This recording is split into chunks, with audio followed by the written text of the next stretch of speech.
Hello, everyone. Good morning. We're going on the record. Today, we're going to talk about the mental health unit, and we're joined today by Sergeant Neff, Dorian Neff, with the mental health unit. Sergeant Neff, how are you doing today? I'm good. Thank you for having me. I appreciate it. Thank you for joining us. There's a lot of stuff going on talking about mental health and the mental health unit and those kind of situations. But first, let's hear a little bit about you. So I started in 2001 with the police department in the basic academy after spending 2 years in special education teaching. After the academy, I was assigned to the patrol division for 6.5 years before transferring to internal affairs. And then I was asked to transfer to the training section to explore different ways that we can improve our mental health training and awareness and collaborations in the field. All right. And what's your background dealing with mental health? Is this something that you've always been interested in, or how did you get involved? My degree is in special education, which in about 5 years in, I started teaching in the basic academy under a broad umbrella of persons with disabilities that has physical, intellectual disabilities, as well as mental health. That's where the folks in the academy get their mental health training. So it's sort of all linked together, and on-the-job training, and a lot of conferences and trainings, talking to folks in the mental health world. Self-taught, if we can say that. And how did that start? So when you came to OPD, was there a mental health unit? Was there CIT? What was going on here at that time? No, a lot has changed in 19 years. There was no mental health unit. There was no CIT training. There was no real collaboration between behavioral health care, county mental health, or anything, and law enforcement. So the number of calls involving mental health challenges has increased. The occurrence of co-occurring disorders, meaning substance use, alcohol use, and mental health, and the unsheltered population's interaction with mental illness has all increased over the time. And that has sort of led over the last 12 years to develop things that, programs, partnerships that can help officers on the street help the folks that they're coming in contact with. So your first day on the job, how long you say you've been here? 19 years. 19 years. Coming in, was the mental health, I don't want to call it a crisis, but some people just call it a crisis. What is it as prevalent as it is now here in Oakland? No, the number of calls was, you would still go to a lot. Alameda County has the, per capita, I believe it is, the highest number of involuntary detentions in the state of California. So it's always been prevalent, but it wasn't the crisis that it is. The calls are much more complicated with the substance use, with the lack of housing, with some of the other social issues that are happening on top of the mental health issues. COVID hasn't been very helpful for mental health, so we've seen just sort of a blossoming of the complexity of the call and the number of calls in general. And how has it changed from your first day on the job to now? I'm sure it's a lot better, but there's always room for improvement as well too. There's always room for improvement, but we have sort of garnered a seat at the table of mental health. We are, I personally attend a number of county meetings. There's a justice involved mental health meeting. There's criminal justice committee meetings that I attend that are really working towards decarceration and getting folks from the crisis to treatment versus from a crisis into the criminal justice system. So we have partnered with, and even before I was here, we had some connection. I think I said that there was not anything, but there was. In 1988, we had a unit that we refer to as 37C51, which is a call sign indicating their mental health support for officers in the field. So they carry a police radio. There's 2 clinicians that can respond to help officers. In 2011, we started training officers in CIT, which upped their level of understanding and effectiveness on calls for service. In 2014, we introduced a new version of the 37C51 model, which partners an officer with a clinician who ride together in the same car They're currently assigned to East Oakland, and they are first responders to a mental health crisis. And then we've partnered with other agencies to support programs. The county has developed a community assessment and transport team, or otherwise known as CAT, which allows officers to transfer care and custody of a mental health call to an EMT and a clinician if the circumstances meet the criteria for the CAT team. We also we're going to break that down in a second. But you said something CIT, and I see you wear it proudly. What does that mean?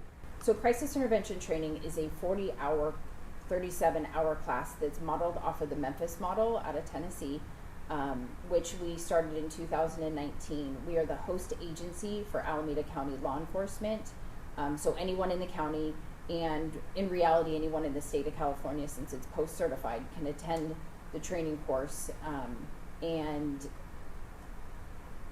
have it's an advanced course around mental health that incorporates cultural responsiveness and de-escalation and interacting with consumers and family members when they're not in the middle of a crisis, and learning from both sides on how to be effective when we respond to folks' call for help.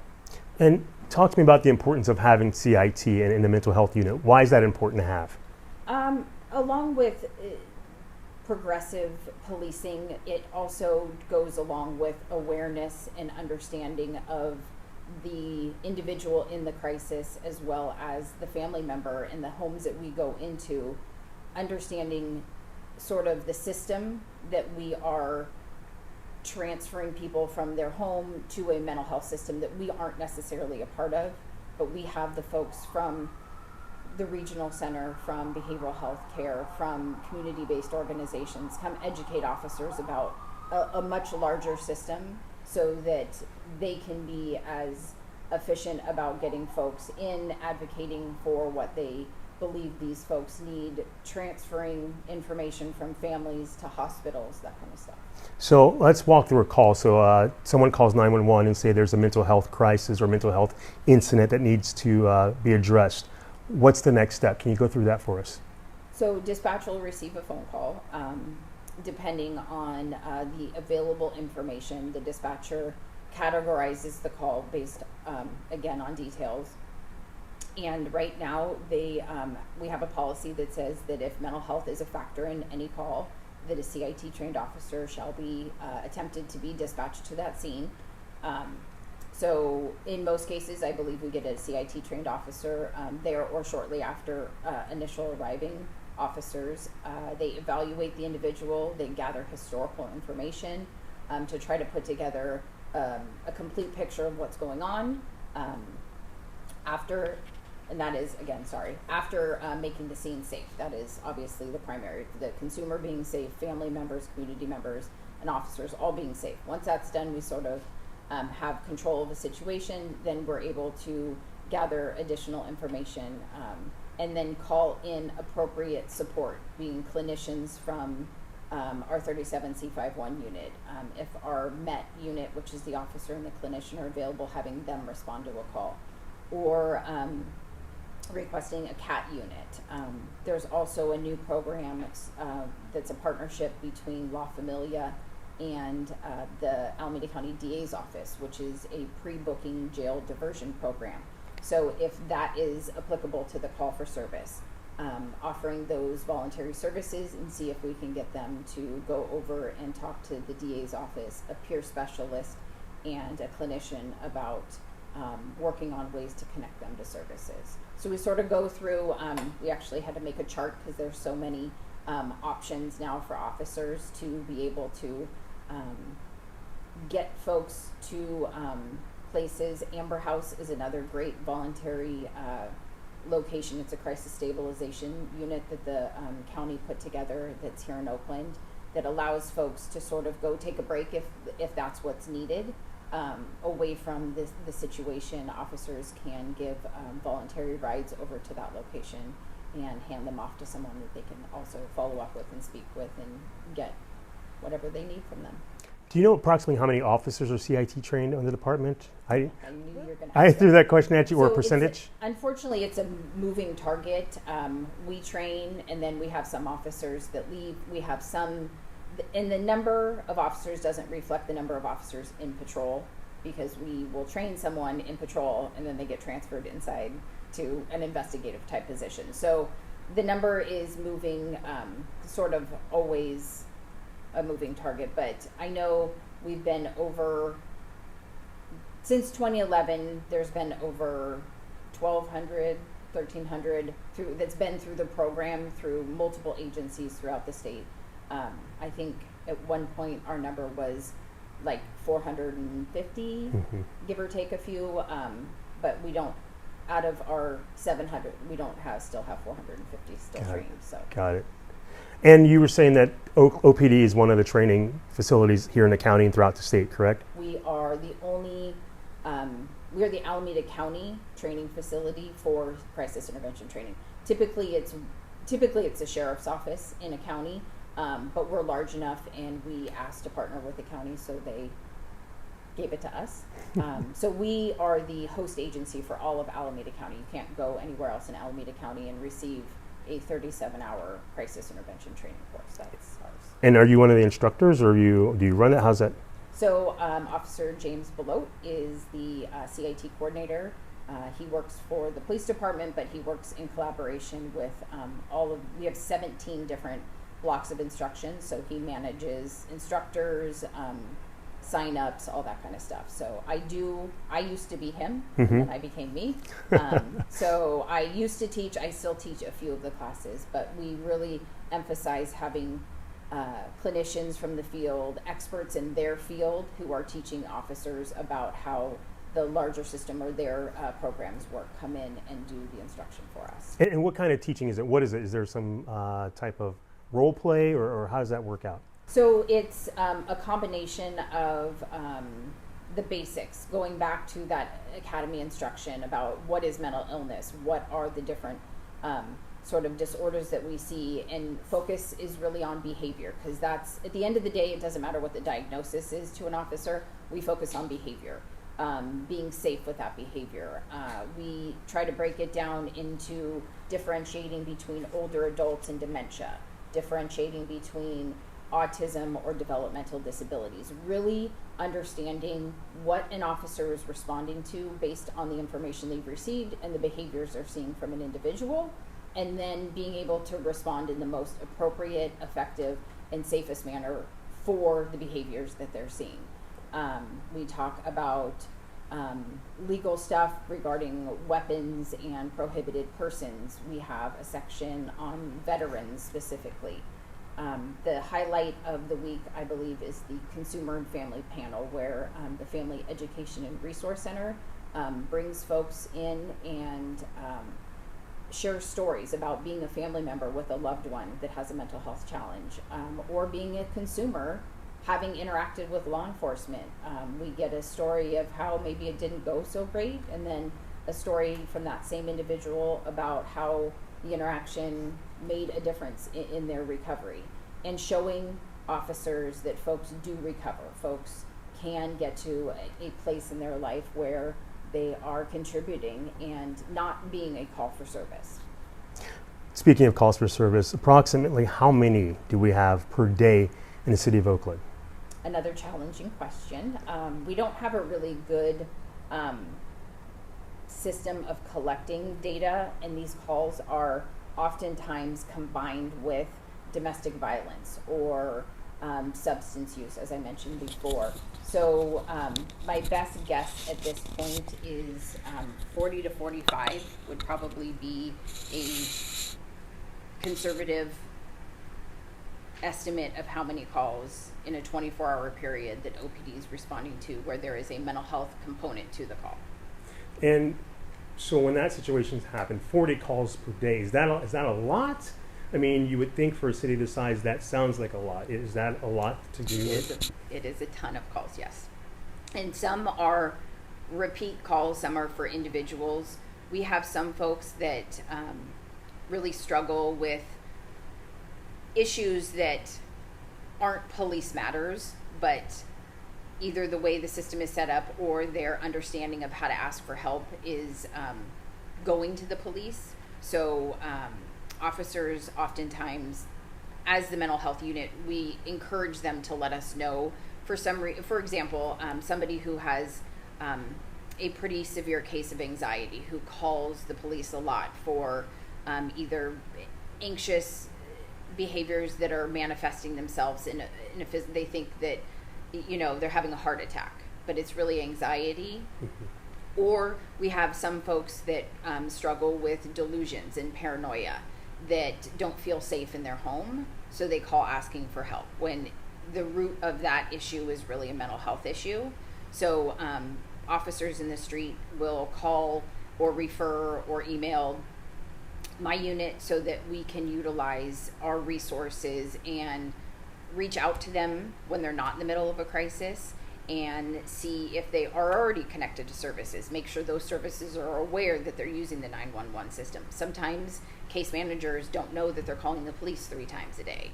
And so just, again, putting information out to behavioral health care who, because of HIPAA, can't really give back, which is fine, alerting folks of certain people's behaviors in an effort to provide additional support for that person so they can reduce their need to call 911 or the non-emergency number and reduce the impact on our calls for service.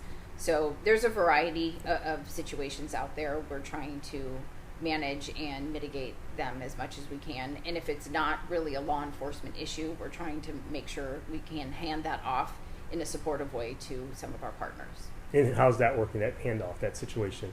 It's what I do all day, every day. There's a lot of phone calls and emails and research into what's going on with somebody. And again, we are one very small piece of a very large pie of very diverse systems between the legal criminal justice system, the public defender's office, behavioral health care, substance use disorders. There's a lot of people. I attend a monthly meeting. I will 12:15 today, where we discuss high utilizers or chronic individuals who could use some more support. So we regularly talk about these folks. Probation is at the meetings, just to try to figure out if somebody seems to be falling through the cracks.